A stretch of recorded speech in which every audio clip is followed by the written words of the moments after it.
Bonjour, c'est Jérémy pour Le Coin des Motards. J'aimerais aujourd'hui vous parler des gants.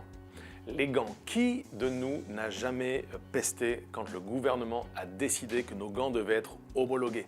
Alors peut-être les plus jeunes ne l'ont pas connu ou ne s'en souviennent pas, mais moi je fais partie de cette époque où les gants du jour au lendemain, ceux qui n'étaient pas homologués, ceux qui n'avaient pas la petite étiquette alors que tu les avais achetés dans un magasin de moto, que c'était des gants de moto faits pour la moto, du jour au lendemain, tu ne peux plus les mettre. En tout cas, si tu les mets et que tu te fais arrêter, tu es à l'amende. Parce qu'il faut cette petite étiquette, ce petit label. Pour que tu puisses rouler sur la route avec, il faut que ces gants soient homologués.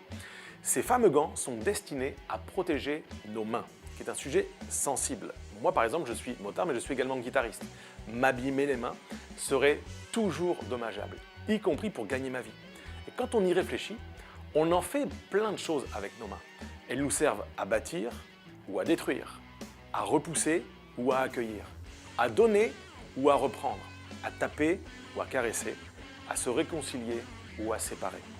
Nos mains, en fait, on les utilise tout le temps, tous les jours, dans plein de domaines. Au-delà du fait que nous devons les protéger en moto, je crois que nous devons aussi veiller à elles dans notre vie de tous les jours. Nous choisissons ce que nous faisons avec elles.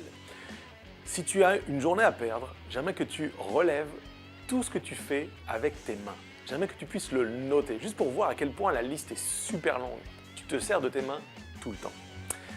Enfin, je ne peux pas m'empêcher de repenser aux mains de notre Sauveur.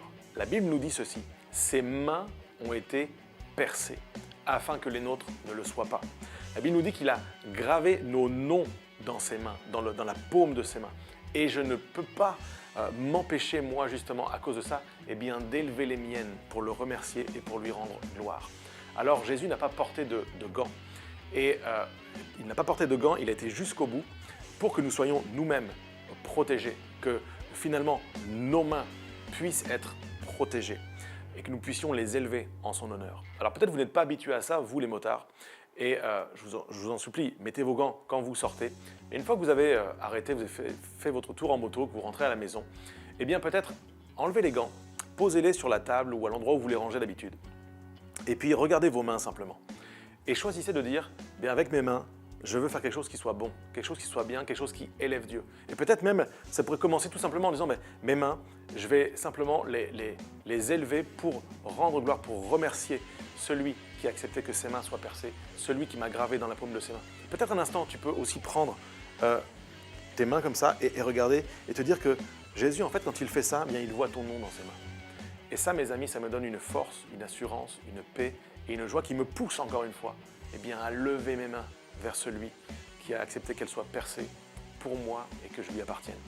Pense-y quand tu mets tes gants et pense-y quand tu les enlèves.